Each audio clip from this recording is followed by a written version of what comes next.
Assalamualaikum warahmatullahi wabarakatuh. Ya, berjumpa kembali dengan saya Maimun. Kita ada di mata kuliah keamanan jaringan. Eh, Kali ini kita akan membahas tentang keamanan internet dan web.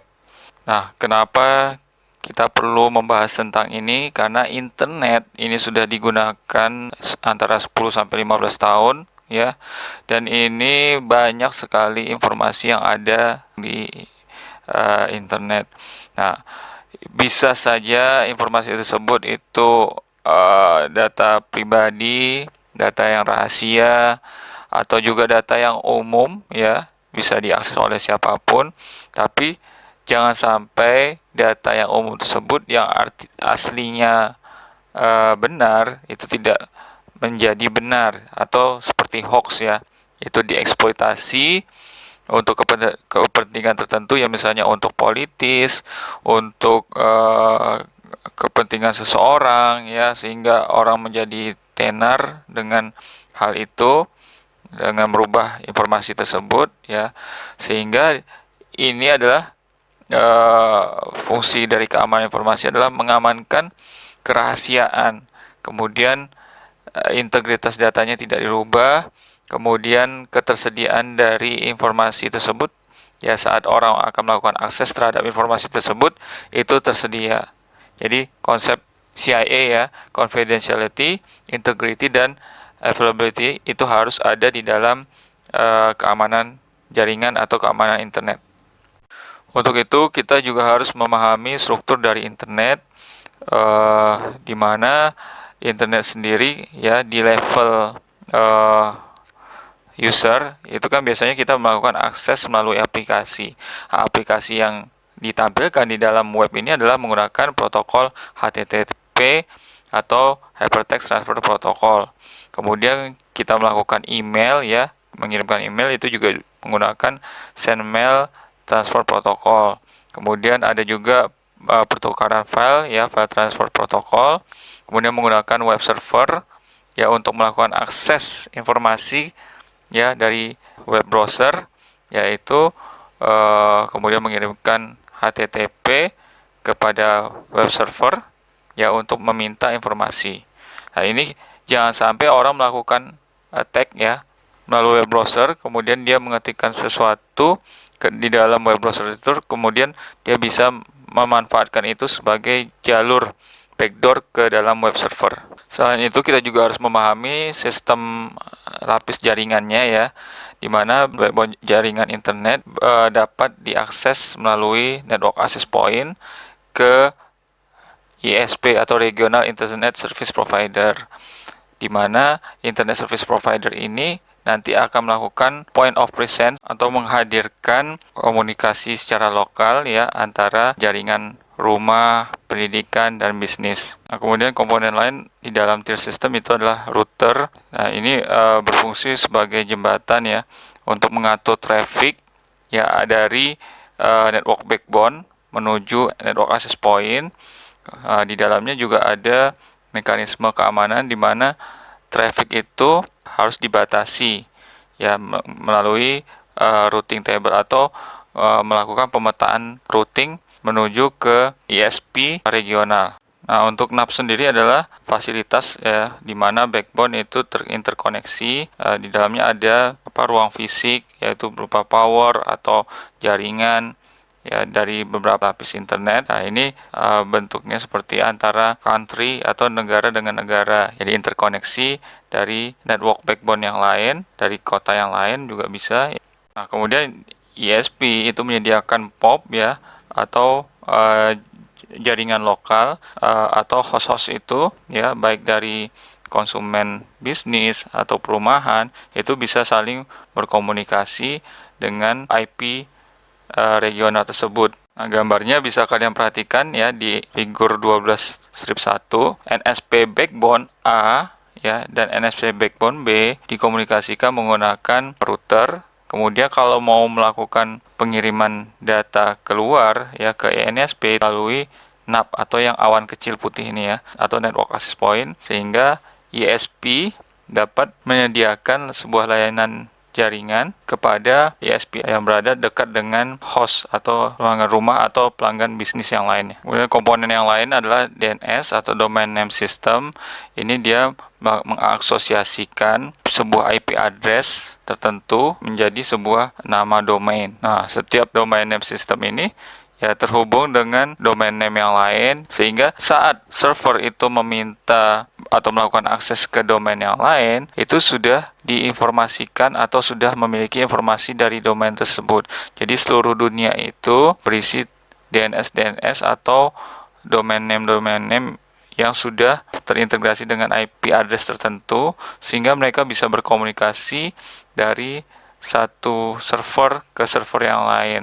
DNS ini juga menentukan ya secara sistem hierarki, di mana server-server root dapat atau melakukan akses kepada top level domainnya. Ya, ini kan kita bisa lihat di DNS hierarki di figur 12.2, sebuah root server ini dia memiliki top level domain. Apakah dia menggunakan top level domain .edu atau .com, tergantung dari domain name service-nya.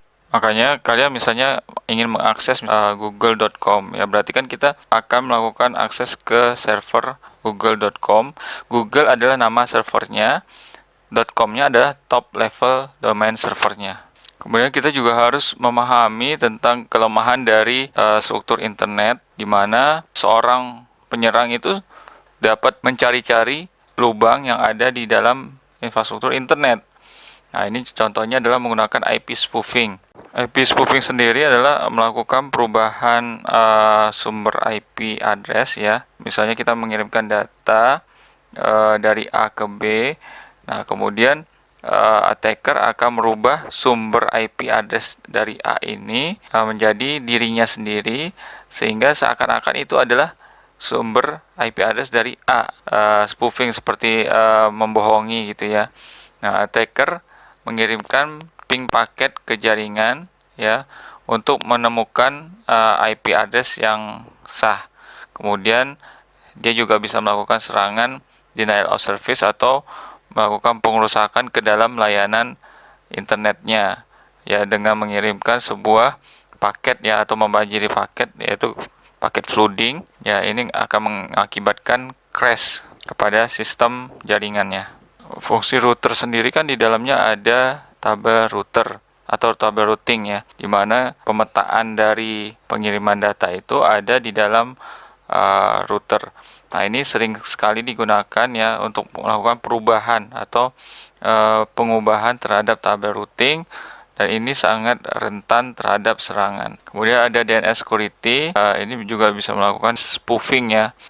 Attacker mengirimkan data yang salah ya berupa nama server. Attacker mendapat akses ke DNS database, jadi membohongi bahwa itu adalah DNS nama server yang sah, tapi kemudian dia dapat melakukan akses ke DNS database. Kemudian ada juga keamanan internet host ya, di mana ada attacker hijack ya, jadi melakukan pembajakan terhadap komputer ya, dengan melakukan atau membuat sebuah komputer zombie ya untuk mengirimkan spam email. Kemudian email tersebut dia diakses oleh target, kemudian dia akan lari kepada server atau komputer host zombie tersebut ya, dan ini akan mengakibatkan sebuah jalur jaringan komunikasi antara attacker dengan target. Nah, apa sih kepentingan dari attacker atau penyerang ini ke website ya?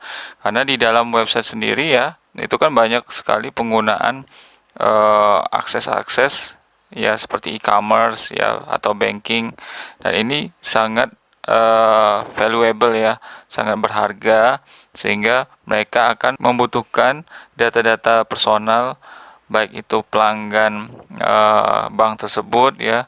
Kemudian data tersebut nanti akan dieksploitasi untuk melakukan kejahatan, misalnya pengambilan dana dari bank, kemudian atau untuk transaksi perbankan lainnya.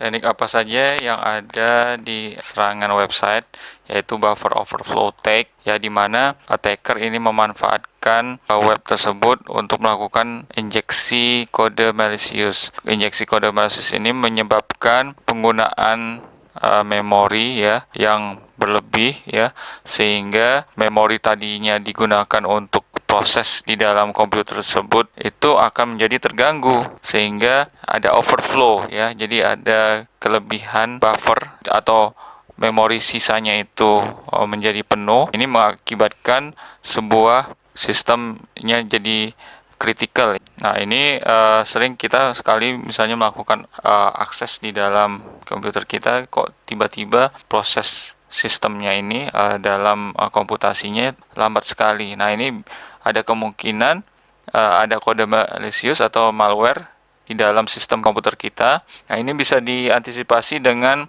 menginstalasi patch, ya, atau update antivirus, ya, atau update patch software yang sedang kita jalankan. Nah, kemudian ada SQL injection attack. Ini memanfaatkan database RDBMS, ya, di mana SQL injection ini, ya, memasukkan sebuah plain text, ya, atau script menggunakan web form, ya. Web form ini sering kita temui kalau kita misalnya di internet itu ada bagaimana kita menulis formulir. Di dalamnya ada misalnya nama, kemudian ada tanggal lahir.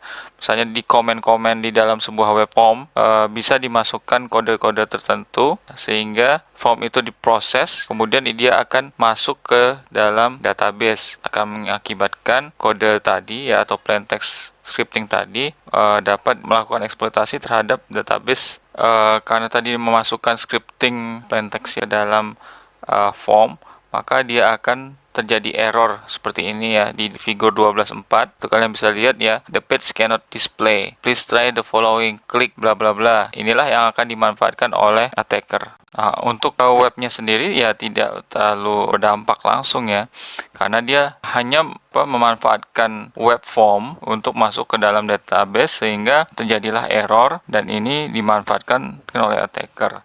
Nah, untuk defense-nya sendiri, SQL injection, administrator harus jeli melihat lubang-lubang yang potensi untuk serangan. Ya, ini bisa dilakukan dengan memaksimalkan autentikasi database, kemudian membuat prosedur penyimpanan yang ketat sehingga tidak ada penggunaan komen SQL ke database melalui form. Kemudian memvalidasi semua user yang memasukkan ke dalam form secara tepat.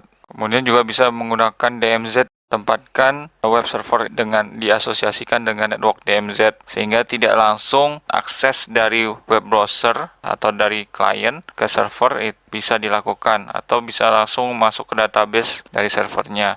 Jadi harus ke dalam ruang tunggu DMZ. Nah, ada teknik yang lain yaitu terhadap pengguna web, ini disebut dengan social engineering. Misalnya di dalam Facebook kalian melakukan chat, ya, dengan seseorang, kemudian dia menanyakan tanggal lahir kamu berapa, nama lengkap kamu siapa, ya, itu ada tujuan-tujuannya. Mungkin dia tidak ingin benar-benar mengetahui atau berkenalan dengan kalian, tapi bisa saja itu digunakan untuk mencuri identitas. Kemudian ada phishing attack, ya, ini menggunakan berupa informasi penipuan, ya. Jadi misalnya melalui sebuah layanan web di mana web tersebut, yaitu bila kalian klik link tersebut kalian akan mendapatkan bonus. Jadi memancing kita untuk mengklik link tersebut, atau saat kita mengklik itu ada sebuah form yang muncul dan itu akan meminta informasi kalian, sehingga nanti informasi-informasi inilah akan bisa dicuri oleh attacker.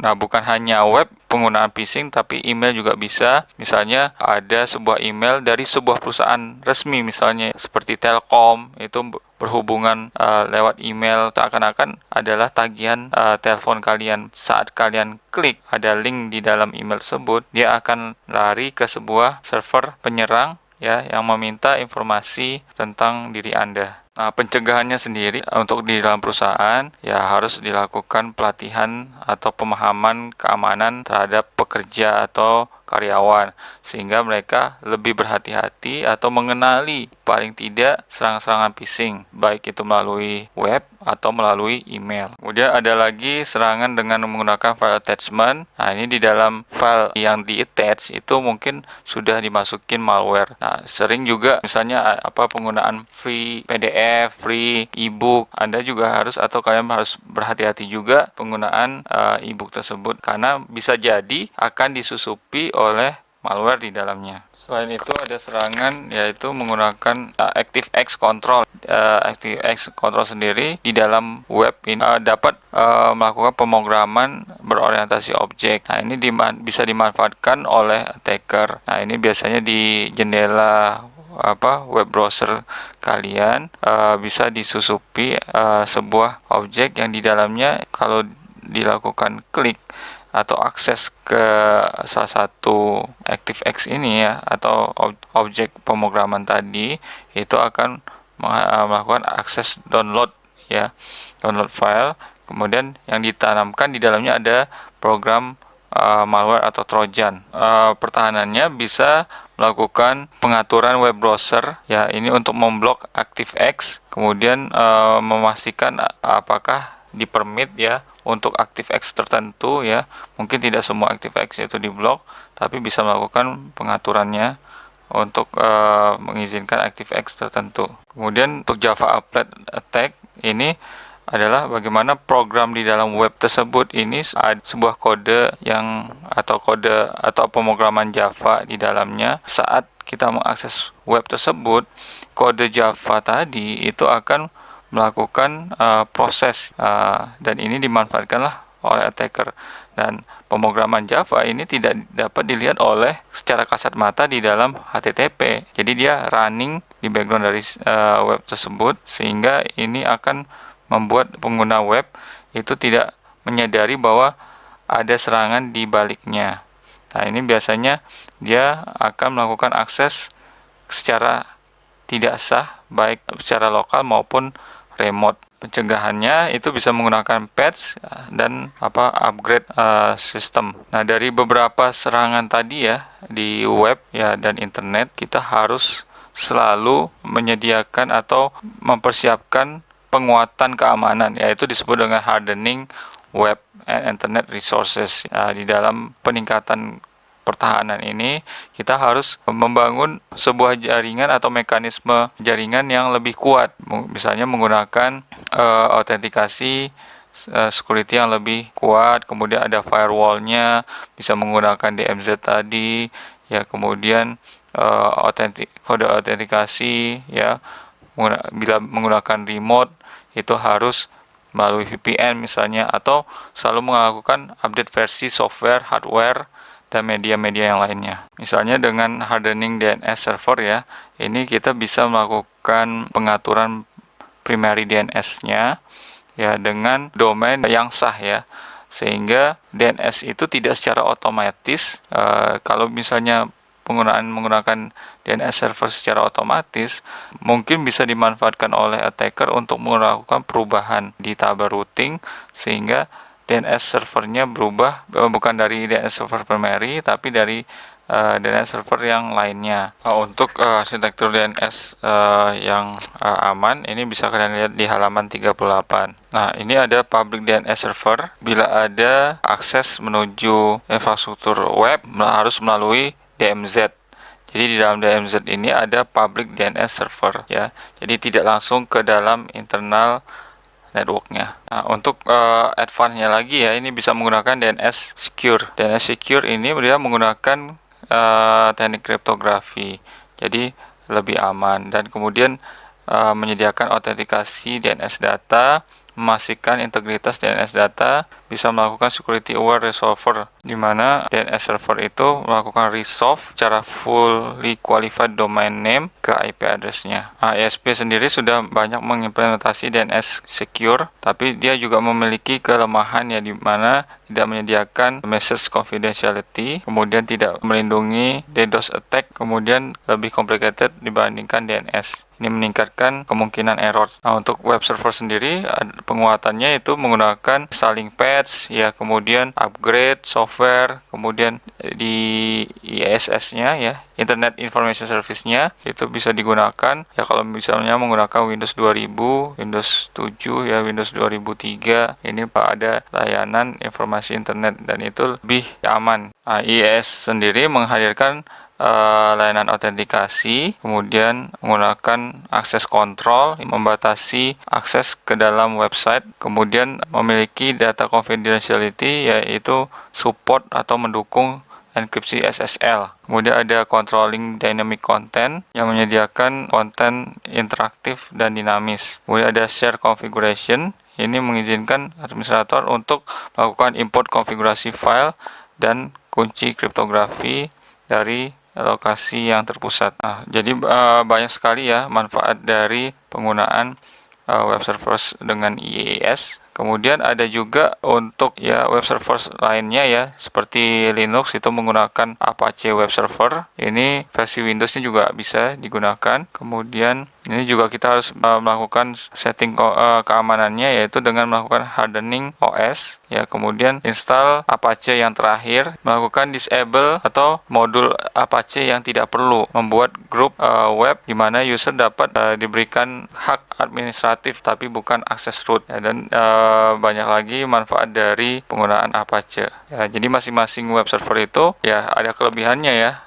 baik Apache atau IIS. Demikian mata kuliah keamanan jaringan untuk materi kali ini. Terima kasih atas kehadirannya. Assalamualaikum warahmatullahi wabarakatuh.